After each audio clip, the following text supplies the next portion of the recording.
বৃহস্পতিবার পবিত্র রাতে কেউ যদি এই দোয়াটি 100 বার পরে কোনো দিন পৃথিবীর কোনো মানুষের কাছে তার হাত পাততে হবে না। পৃথিবীর সব কিছু তার পায়ের নিচে আল্লাহ হাজির করে দিবেন। দারিদ্রতা থেকে মুক্তি দান করবেন, বিপদ আপদ থেকে মুক্তি দান করবেন, তার সম্মানকে সুউচ্চতা দান করবেন, অসুস্থতা থেকে দূরে রাখবেন।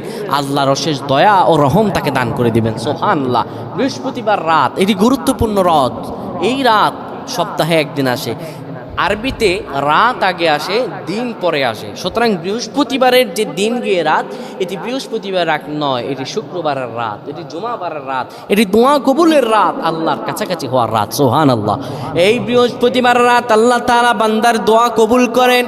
কেউ যদি বৃহস্পতিবার রাতে ঈশা নামাজের পরে পবিত্র হয়ে ইয়া হাইয়ু ইয়া হাইয়ু ইয়া হাইয়ু ইয়া রফিয়ু ইয়া রফিয়ু ইয়া রফিয়ু এই দোয়াগুলো পড়তে পারে 100 বার, আল্লাহ রাব্বুল আলামিন তার